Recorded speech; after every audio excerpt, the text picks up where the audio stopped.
سال نو اور شہادت عمر فاروق رضی اللہ تعالیٰ عنہ کے حوالے سے ہم گفتگو کرنے والے ہیں۔ معزز مہمان کون ہیں ہمارے ساتھ جانتے ہیں۔ معروف عوامی خطیب ہیں قاری عمر فاروق صدیقی صاحب، ان کو خوش آمدید کہیں گے۔ قاری صاحب السلام علیکم۔ وعلیکم السلام۔ خیریت سے ہیں جی آپ؟ جی ماشاء الحمدللہ۔ الحمدللہ۔ اور ایک اور بڑی پیاری شخصیت ہمیں جوائن کر چکے ہیں، ممبر اسلامی نظریاتی کونسل۔ یہ صرف ایک تعارف ہے ان کا، لیکن اپنے آپ میں اپنی شخصیت میں بہت سارے تعارف رکھتے ہیں۔ ڈاکٹر عبدالغفور راشد صاحب، ان کو بھی ویلکم کریں گے۔ ڈاکٹر صاحب السلام علیکم۔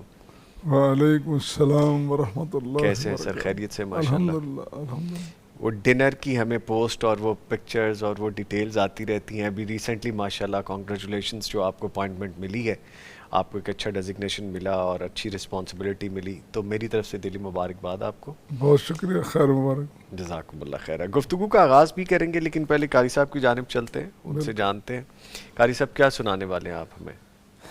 جی میں انشاءاللہ سیدنا عمر فاروق رضی اللہ تعالیٰ عنہ کے حوالے سے ان کے فضائل، صحابہ اکرام رضوان اللہ علیہم اجمعین فرماتے ہیں کہ جب سیدنا عمر فاروق رضی اللہ تعالیٰ عنہ نے اسلام قبول کیا تو ہم نے ایک دوسرے کو مبارکیں دی، بہت خوشی ہوئی، تو اس حوالے سے ایک کلام ہے۔ جی پلیز سنائیے۔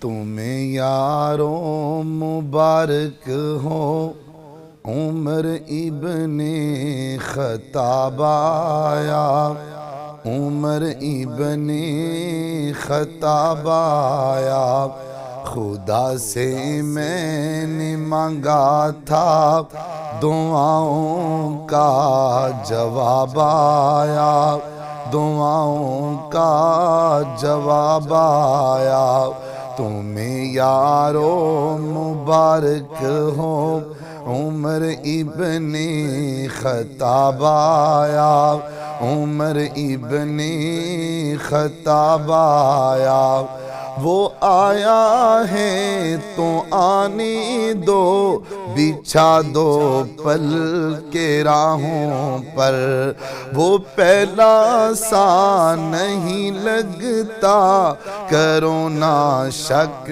نگاہوں پر، وہ آیا ہے نہ جانے کو، وہ آیا ہے نہ جانے کو، خدا کا انتخاب آیا، عمر ابن خطاب آیا، خدا سے میں نے مانگا تھا دعاؤں کا جواب آیا، دعاؤں کا جواب آیا، وہ کیا تھی چیز جو تجھ کو میری محفل میں لائی ہے، اچانک آج تبدیلی کیسے تم میں آئی ہے، سنی تھی میں نے کعبے میں، سنی تھی میں نے کعبے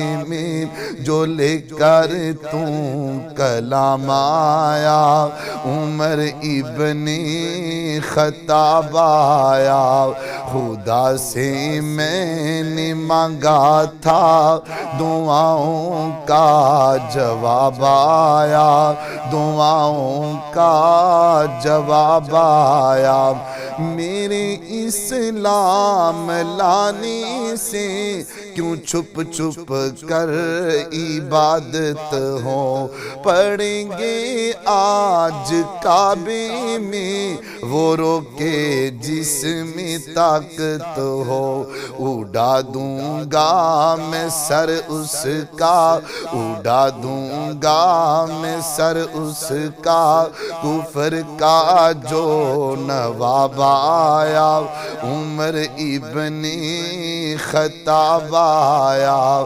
خدا سے میں نے مانگا تھا دعاؤں کا جواب آیا، دعاؤں کا جواب آیا، تمہیں یارو مبارک ہو عمر ابن خطاب آیا، عمر ابن خطاب آیا۔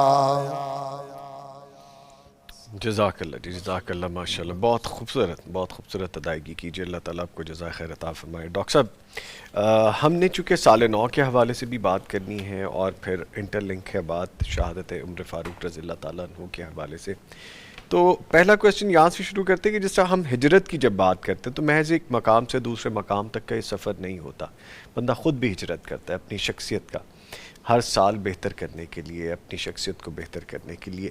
اس نئے اسلامی سال کے آغاز کی اگر ہم بات کرتے ہیں تو خود سے کر لیتے ہیں۔ اگر میں آپ سے آپ کی ذات کے حوالے سے کویسچن کروں، یہ سال جو پیچھے رہ گیا اور جو آنے والا سال ہے، شخصیت کی ہجرت کیا ہے؟ بسم اللہ الرحمن الرحیم۔ پہلی بات تو بہت شکریہ آپ کا کہ آپ نے بڑے اہم موقع پہ اہم موضوع پر گفتگو کے لیے موقع دیا، دعوت دی۔ یہ میں اس سے پہلے کچھ بات کروں، کل ایک ہم میٹنگ میں تھے IBM کی میں، تو وہاں محرم الحرام کے حوالے سے امن و امان کی بات ہو رہی تھی۔ ظاہر ہے کہ گورنمنٹ اپنے انتظامات کرتی ہے، تو بڑی شد و مد سے ایک بات سامنے آئی، ایک مطالبہ سامنے آیا کہ یکم محرم الحرام حضرت عمر فاروق اعظم رضی اللہ تعالیٰ عنہ کی شہادت کا دن ہے، تو تمام مکاتب، تمام مسالک کی طرف سے، ایون کہ اہل تشیع نے بھی اس کی تائید کی کہ حضرت عمر کے حوالے سے یکم محرم کو چھٹی ہونی چاہیے۔ ہم چھٹیاں کا مطالبہ زیادہ نہیں کرتے، لیکن چونکہ دیگر اعلیٰ اور مقتدر شخصیات کے حوالے سے چھٹیوں کے دن ہیں، تو یہ ایک اعزاز کی بات ہے، یہاں بھی ہونی چاہیے۔ تو انہی چیزوں کو آگے چلتے ہوئے، چونکہ ایک آج ماحول ہے، ایک ذکر ہے چل رہا ہے، تو جہاں تک آپ نے بات کی ہے بڑی منفرد اور بنیادی بات ہے جو آپ نے کی ہے، کہ ایک نیا سال نہیں، ایک وقت نہیں، ایک کیلنڈر نہیں کہ بدل جائے گا، اور جو ہم ہر سال بدلتے ہیں اور جو بدلتے رہتے ہیں۔ اصل بات یہی ہے جو آپ نے کی ہے کہ کیلنڈر بدلنے کے بجائے ہمیں اپنے آپ کو بدلنا چاہیے۔ نبی کریم صلی اللہ علیہ وسلم کو جو اللہ کی طرف سے پبلکلی خطاب کا جو آرڈر ملا، جی، پہلے تو تھا نا کہ ایک نبوت کا پیغام آیا، کچھ سال گزرے، وقت گزرا، تو جب اللہ کی طرف سے آرڈر، حکم آیا کہ اب اس پیغام کو لے کے باہر نکلیں، یا ایھا المدثر قم فانذر وربک فکبر، تو یہ بہت ساری باتیں، بڑی قیمتی باتیں کرنے کے بعد اللہ نے فرمایا کہ والرجز فاہجر، اصل بات یہ ہے کہ پلیدی کو، برائی کو دور کر دینا ہے، کہ ماحول بہتر کرنا ہے۔ ہم سب کچھ بدلتے ہیں، اپنے آپ کو نہیں بدلتے، ہم وہیں کے وہیں ہیں، ہمارا چلن وہی، ہمارا رویہ وہی، ہماری باتیں وہی، ہمارا کردار، گفتار، سب کچھ وہی ہے، اپنے آپ کو بدلنے کی ضرورت ہے۔ ان جلسوں کی، جلوسوں کی، ان اجتماعات کی، ان اجلاسوں کی، ان وعظوں کی، ان خطابات کی بھی تبھی افادیت ہوگی نا جب ہم اپنے آپ کو بدلیں گے۔ ہمیں یہ بات پلے باندھ لینی چاہیے، معاشرے کو تبدیل کرنے ہم چلے ہیں، سماج کو تبدیل کرنے چلے ہیں، حکومت بھی بدل جانی چاہیے، ریاست بھی بدل جانی چاہیے، حکمران ٹھیک ہو جانے چاہیے، صاحب اقتدار سب ٹھیک ہونے چاہیے، میں وہیں کا وہیں رہوں، مجھے تبدیلی کی کوئی ضرورت نہیں۔ بھئی معاشرہ، سماج تو آپ سے شروع ہوتا ہے۔ یہ اکائیاں جو ہیں، ان اکائیوں میں سے ایک اکائی آپ بھی ہو، آپ معاشرے کا اہم ترین حصہ ہو، آپ ہی معاشرہ ہو، آپ ہی سماج ہو، آپ ہی ریاست ہو، آپ ہی حکومت، آپ ہی سب کچھ ہو۔ جب اپنے آپ کو نہیں بدلتے، جس طرح نبی کریم صلی اللہ علیہ وسلم نے فرمایا کہ آپ میں سے ہر بندہ جو ہے نا وہ مسئول ہے، وہ حکمران ہے اپنے گھر کا۔ ایک گھر، ایک کنبہ، وہ ایک پوری ریاست ہے، وہ ایک پورا ماحول ہے، ایک سماج، ایک معاشرہ ہے، آپ اس کے سربراہ ہیں۔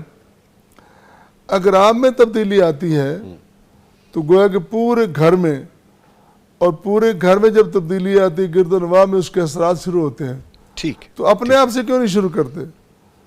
تو یہ بہت بنیادی بات ہے کہ ہم ہجرت یہی نہیں کہ ایک مقام سے دوسرے مقام پہ چلے جائیں، ایک شہر سے دوسرے شہر پہ چلے جائیں، یا ایک سال سے دوسرے سال میں داخل ہو جائیں، ایک دن سے دوسرے دن میں داخل ہو جائیں، بلکہ جو لمحات ہمیں میسر ہیں اسی لمحے سے ہم اپنے آپ میں تبدیلی پیدا کریں، اللہ کی طرف رغبت اختیار کریں، اللہ کے رسول کی طرف آئیں اور معاشرے کی تمام برائیوں سے بچنے کی کوشش کریں۔ اچھا سر، بات بڑی خوبصورت پیرائے پہ آپ لکھے کہ ایک چیز ذہن میں آتی، ایک تو منفی سے نیگیٹو سے پازیٹیو کی طرف ہجرت ہے، ایک ہجرت وہ بھی ہے اپنی شخصیت کی کہ مجھ میں یہ جو چیز ہے تو پازیٹیو، لیکن اس کو ایک اگلے درجے پہ لے جانے کی ضرورت ہے۔ مثلا میں کسی ایک کے کام آ رہا ہوں، بہت اچھی بات ہے، مجھے کوشش کرنی چاہیے میں 2-4 لوگوں کے اب کام آنا شروع ہو جاؤں۔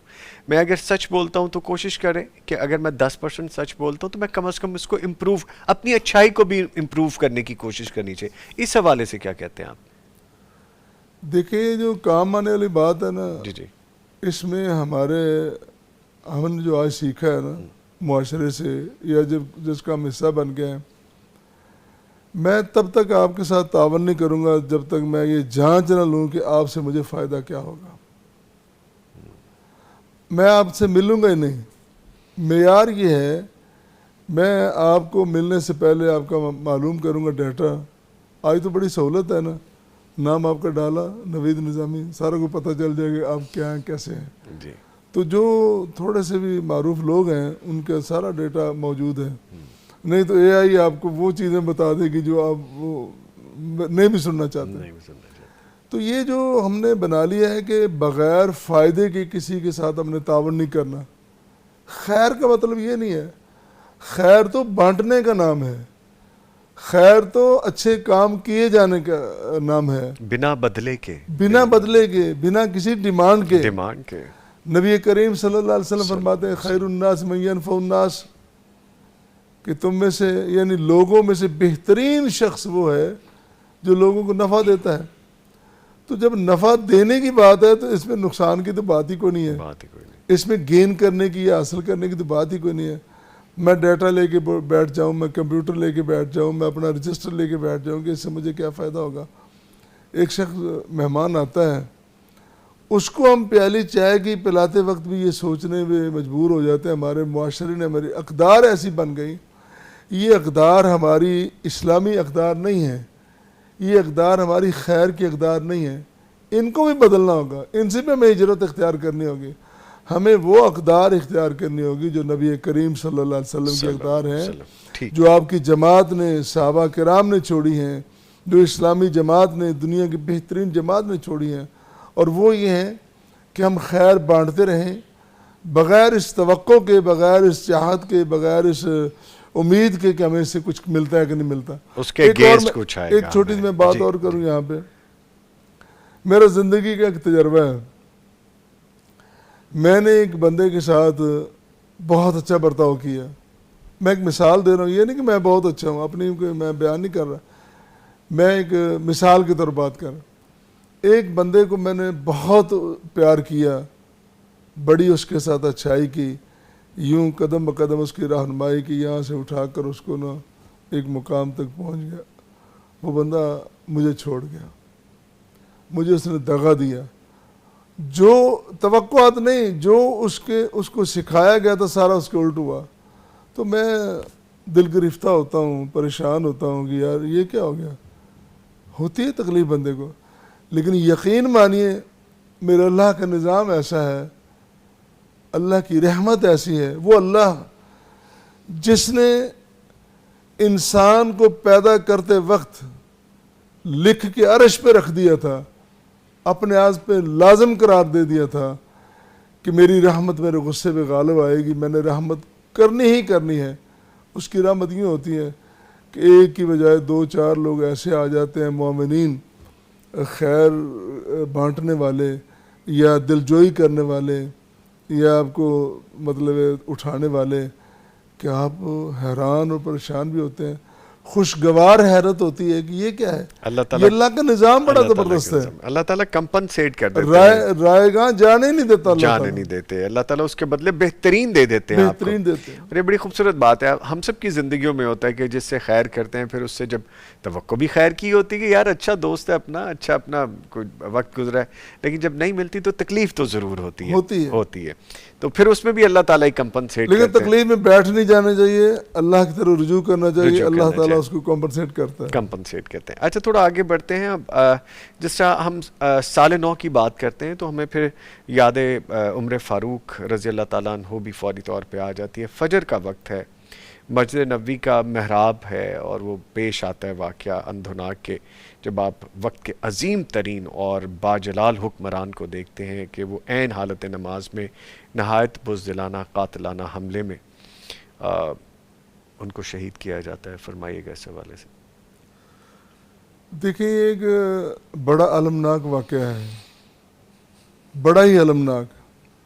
عمر فاروق اعظم رضی اللہ تعالیٰ عنہ نبی کریم صلی اللہ علیہ وسلم کی تیار کردہ جماعت میں سے وہ منفرد انسان ہیں جی, کہ جن کی نبی کریم صلی اللہ علیہ وسلم کے ساتھ محبت سمع و اطاعت ایسی ہے کہ اس کی اور مثالیں ہی نہیں ملتی, بلکہ وہ ایک مثالی کردار ہے پوری کائنات کے لیے.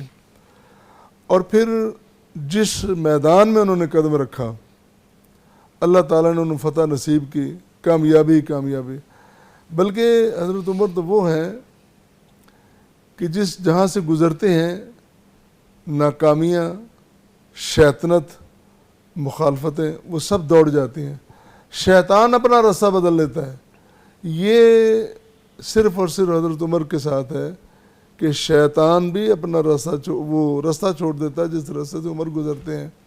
یعنی اتنے وہ کامیاب انسان ہیں. جی. اور انہوں نے اپنے دور خلافت میں, پچھلے دور کی میں بات نہیں کر رہا, دور خلافت کی بات کرتا ہوں, کہ اسلامی جمعیت کو, اسلامی جماعت کو, اسلام کو, ان قوت و طاقتوں کو کہاں سے کہاں تک پہنچا دیا. اس گرد و نواح سے نکال کر فارس, روم, بڑی بڑی وہ طاقتیں تھیں. آج کا ایران, تب کا فارس, یہ جو کیسر و کسرا جن کو دو بولتے ہیں ہم, یہ بڑی طاقتیں دو تھیں, سپر طاقتیں. وہ کبھی تصور بھی نہیں کر سکتے تھے کہ ہم کمزور پڑیں گے. وہ اتنے طاقتور تھے, اتنے متکبر تھے کہ نبی کریم صلی اللہ علیہ وسلم نے جب خط بھیجا, سلاطین کو خط لکھ رہے تھے, دعوتی خط تھے, بھیجا, تو یہ واحد فارس کا حکمران تھا کہ اس نے جب خط دیکھا تو اتنا آگ بگولا ہوا کہ محمد صلی اللہ علیہ وسلم کا نام میرے نام سے پہلے آ گیا. یہ کون ہے؟ اس کی جرات اور جسارت, اس کے الفاظ, اس نے خط پاڑ دیا. اتنا بدتمیز اور اتنا متکبر انسان وہ کیوں تھا؟ وہ بڑی سلطنتیں تھیں, بڑی طاقتور, بڑی سپر طاقتیں تھیں. وہ ان طاقتوں کو نیست و نابود کر کے اسلام کا پرچم سر بلند کیا, اسلام کا جھنڈا لہرا ہے. 22 لاکھ مربع میل تک جی حضرت عمر کی حکومت بنتی ہے, اور طاقتور ترین حکومت بنتی ہے. اور پھر حالت یہ ہے کہ حضرت عمر وہ ہیں جو فرماتے ہیں اگر فرات کے کنارے کوئی بکری کا بچہ وہ بھی بھوکا مر جاتا تو مجھے کل قیامت کے دن جواب دینا پڑے گا. تو بندوں کا تو تصور ہی نہیں کیا جا سکتا کہ کسی کو تکلیف پہنچے, کسی کو انصاف نہ ملے, کسی کو عدل نہ ملے. جو جانوروں کے لیے جانوروں کے لیے اتنا کچھ کرتے ہیں. اللہ اکبر. آج جو جانوروں کی بات کر رہے ہیں وہ سنیں, وہ اس بات کو ذہن میں رکھیں کہ جانوروں کے حقوق انسانوں کے حقوق پورے کرنے کے بعد جانوروں کی طرف, اور وہاں بھی جائیں, ضرور جائیں, لیکن انسانوں کو تو حقوق دے لو. تو انہوں نے اتنا بہترین نظام اور جتنے شعبے انہوں نے قائم کیے آج تک موجود ہیں. آج دنیا کہتی ہے کہ اگر کوئی دوسرا عمر پیدا ہو جاتا جی تو اس پوری دنیا میں اسلام کے علاوہ کسی اور قوم کی حکمرانی نہ ہوتی، مسلمانوں کی حکمرانی ہوتی. اتنا بڑا طاقتور، اتنا جری، اتنا بہادر، اتنا شجاع، اتنا عادل، اتنا زیرک اور اتنا انسانوں سے محبت کرنے والا. یہ جو ایک ہم بیان کرتے ہیں نا کہ پرجلال چہرہ تھا، یقیناً تھا. حضرت عمر کا چہرہ جمال اور جلال دونوں تھے ان میں، اور چہرے کی ساخت بھی ماشاءاللہ وہ بھی ایسی تھی کہ جچتی داڑھی اور مونچھیں بھی مطلب پوری، جو ہم تاریخ میں پڑھتے ہیں، بڑا ایک پرجلال چہرہ، لیکن اس میں محبت ہی محبت. سوال ہی نہیں پیدا ہوتا کہ کسی کے متعلق یہ سوچیں کہ اس کو میں نے حق نہیں دینا یا باعث کسی کی طرف بڑھنا ہے. سر وہ تو بھی آپ کچھ دیر پہلے فرما رہے ہیں کہ انسانوں کے حقوق کے بعد جانوروں کے حقوق تک کی بات کر رہے ہیں. دنیا بھر میں عمر لا پڑھا جاتا ہے سر، عمر لا کے بارے میں پریکٹسز ہیں، وہ لا کو فالو کیا جاتا ہے، اور جو غیر مذاہب کے لوگ ہیں وہ باقاعدہ اس پہ امپلیمنٹ کرتے ہیں. وہ ان کے لیے ٹاپ آف دا لا ہے، وہ بنیاد قرار دے کے اپنے دستور اس کے مطابق بناتے ہیں. تو وہ ایک تاریخ اسلامی کی بدقسمتی ایک تو کہہ لیں. جی ایک شخص آتا ہے، وہ اپنے مالک کے بارے میں شکایت کرتا ہے کہ انہوں نے محصولات زیادہ لگا لی ہیں. تو وہ چونکہ حق پر تھا، وہ مالک، آپ یہ نہیں دیکھتے تھے کہ یہ غلام ہے یا آقا ہے. آپ کی نظر میں آقا غلام سب برابر تھے. آپ تو ایک کسی کی شکایت پر گورنر کو کوڑے لگا دیتے ہیں، اس کو کٹہرے میں کھڑا کر دیتے ہیں کہ تم مجھے یہ بتا کہ جن ماؤں نے آزاد بچے پیدا کیے تھے تم نے غلام کس طرح بنا لیا، تمہاری جرت کیسے ہے کہ تم اس کو غلام بناؤ. ان کی نظر میں آقا و غلام برابر ہیں، اسی بنیاد میں وہ کہتے ہیں. لیکن وہ اپنے اندر ایسا بغض پالتا ہے، ایسی بدقسمتی نہیں بلکہ بدفطرتی اس کی کہ وہ آ کے وہ حملہ کر دیتا ہے حالت نماز. تو پھر وہ نماز کی حالت میں کسی میں اتنی جرت نہیں کہ وہ سامنا کر سکے. بزدلو تم نے حملہ بھی کیا تو پیچھے سے کیا، اور وہ بھی جب وہ مگن تھے، مست تھے اللہ کی یاد میں عمر کا نماز پڑھانا اور قرآن پڑھنا.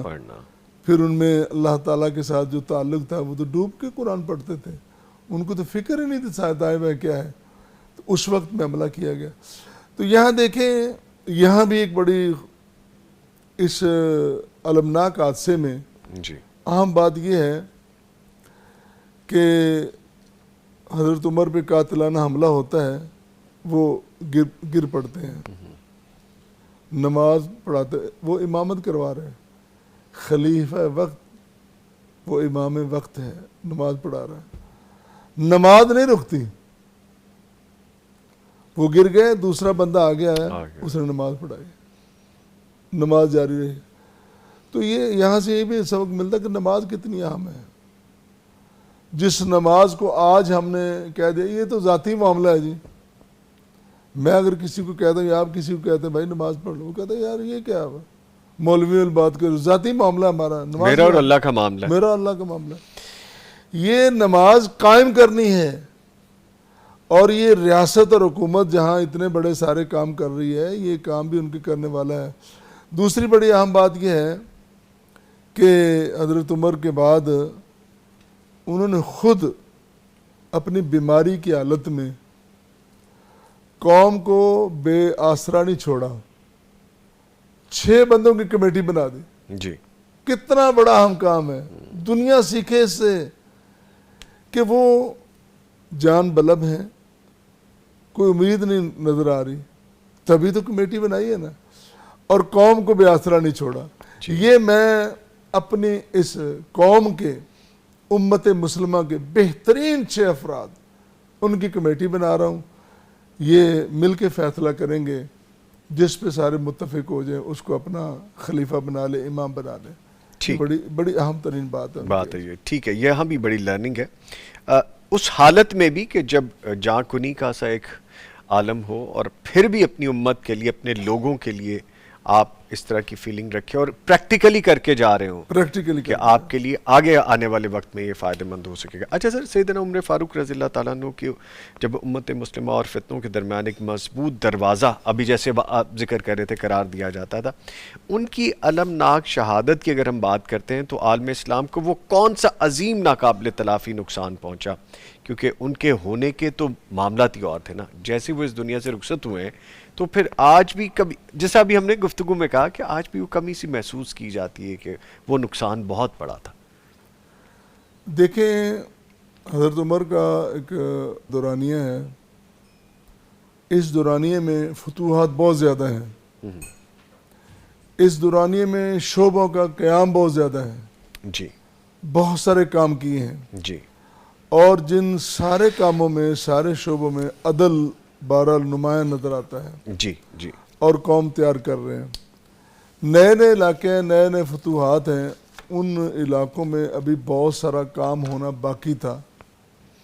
اسی ولولے، اسی تنتنے کے ساتھ، اسی نظم و ضبط کے ساتھ، تو بعد میں آنے والا کتنا بھی اچھا کیوں نہ ہو، وہ جو ایک نفسیاتی سی بات ہے کہ وہ ایک جو ٹیم لے کے چل رہا ہے، ایک تھیم لے کے چل رہا ہے، اس میں جب رکاوٹ آ جاتی ہے تو پھر معاملے سارے بدل جاتے ہیں. تو نئے مفتوحہ علاقے، نئے قیام، نئی سلطنتیں، نئے وہ سلسلے اور نئے شعبے، ان کا قیام، وہ اچانک سا اس میں ایک بحران پیدا ہو جاتا ہے کہ وہ شخصیت بدل جاتی ہیں. تو بہرحال حضرت عمر اور حضرت عثمان کی شخصیت کا بڑا نمایاں فرق ہے. حضرت عثمان میں بڑی خوبیاں ہیں، اس میں کوئی شک نہیں. حضرت علی میں بڑی خوبیاں ہیں، حضرت ابو بکر میں بڑی خوبیاں ہیں. حضرت ابو بکر کی خوبیاں حضرت عمر سے بھی زیادہ تھیں، لیکن جو حضرت عمر کے پہلو ہیں نا، نمایاں پہلو، وہ بالکل منفرد ہیں اور بڑے نمایاں ہیں. تو یہ ایک بڑا ایک سیٹ بیک ہوتا ہے کہ وہ اچانک دڑام سے سارا کچھ گر جاتا ہے، کولیپس کر جاتی تو وہ ہر چیز کولیپس ہو جاتی ہے. پھر اس طرح وہ کھڑی ہی نہیں ہو سکی، آج تک وہ نہیں بن سکی. بعد میں حضرت معاویہ کے دور میں بہت ساری فتوحات ہوئی ہیں، علاقہ بہت زیادہ بنا ہے. حضرت امیر معاویہ بڑے کامیاب سیاستدان تھے، حکمران بھی بڑے اعلیٰ تھے، لیکن ان کے درمیان گیپ کتنا آ گیا. حضرت امیر معاویہ کو کتنی لڑائیوں کا، جنگوں کا، کتنی اختلافات کا سامنا کرنا پڑا. حضرت عمر کے دور میں یہ باتیں نہیں تھیں. حضرت عمر کے دور میں یوں اس طرح وہ ایک سلسلہ جا رہا تھا. تو جب اچانک اس طرح وہ چیزیں بدلتی ہیں تو ایسا خلا پیدا ہوا، ایسا افتراق پیدا ہوا، ایسا اختلاف پیدا ہوا، آج تک اس کی وہ ہم اس کو بھر نہیں سکے، اس کو محسوس کرتے ہیں، ان ہم کھاتوں کو پورا نہیں کر سکتے. نہیں کر سکتے. ٹھیک ہے، اس کے ساتھ میں بہت شکریہ ادا. گفتگو تو میں آپ کی روک نہیں سکتا کیونکہ وقت ہی ہمارے پاس کم ہوتا ہے، تو مجھے مجبوراً آپ کو روکنا پڑتا ہے، جس کی میں آپ سے معذرت بھی چاہتا ہوں. تو ہم انشاءاللہ پھر نشست رکھیں گے، ملاقات رہے گی اللہ نے چاہا تو. اس کے ساتھ ہی میں شکریہ ادا کرتا ہوں اپنے معزز مہمانوں کا ہمارے ساتھ موجود ہے. قاری عمر فاروق صدیقی صاحب، قاری صاحب آپ کے آنے کا شکریہ. ڈاکٹر عبدالغفور راشد صاحب، ڈاکٹر صاحب آپ کے آنے کا شکریہ. میں سمجھتا ہوں آپ کا شکریہ کہ آپ نے اچھے موقع پہ یعنی اس میں حصہ ڈالنے کے ہمیں مطلب موقع فراہم کیا ہے. تو یہ جتنی باتیں ہماری ہو گئی ہیں، کنکلوژن کے طور پر ہمیں اپنے آپ کو بدلنا چاہیے. جی، صرف ہمیں نہیں، بلکہ میں ایک بات میرے ذہن میں رہ گئی تھی، وہ میں کرنا ضروری چاہتا تھا. ہماری خوش بختی ہے پاکستانیوں کی، یہ محرم ہمارا بڑے اچھے پیرائے میں شروع ہو رہا ہے. ہم نے پوری دنیا کو امن دیا ہے. کل جو معاہدے پہ دستخط ہوئے ہیں، جی، پوری دنیا کو ہم امن دینے والے. ہم ذرا سوچیں، اپنے آپ کی طرف ہی سوچیں. اپنے یہ جو فرقہ وارانہ تعصبات ہیں، تفریقات ہیں، ان کو ہمیں کم کرنا چاہیے. یہ پارا چنار، یہ گلگت کے علاقہ، یہ کشمیر کے واقعات، یہ جو کچھ بھی ہو رہا ہے، ہمیں چاہیے کہ دنیا ہماری طرف دیکھ رہی ہے، اب ہم آگے بڑھیں. ان فرقہ وارانہ تعصبات سے آگے بڑھ کر ہم امن کی وہ مثال قائم کر دیں کہ جو رہتی دنیا تک تاریخ میں رقم ہو جائے اور ہمارا ایک مقام دنیا کو نظر آئے. Thank you very much. یہ بڑی پتہ کی بات کہہ دی، کیونکہ پوری دنیا میں اس وقت پاکستان پہ نظریں رکھے ہوئے یہی چیزیں دیکھی جا رہی ہیں کہ پاکستان ہر معاملے میں ہر حال میں کس طرح سے سٹیبل ہو کے نکل جاتے ہیں. اللہ تعالیٰ کے فضل و کرم کے بعد ہی ہماری اپنی تھوڑی بہت جو کاوشیں جو مل بیٹھ کے ہم کرتے ہیں تو اسی کے حوالے سے سب متحد ہونے کی ضرورت ہے. تھوڑے کہیں کو زیادہ جانیے جی. اس کے ساتھ یہاں پہ میں ایک بریک لوں گا اور بریک کے بعد جب واپس آئیں گے انسانی جانوں کے تحفظ کے حوالے سے بات کریں گے. اور فائر سیفٹی محض ضرورت نہیں ہے، ایک مشن ہے، اس پہ کوئی ڈیٹیل سے بات کریں گے. ملتے ہیں ایک بریک کے بعد.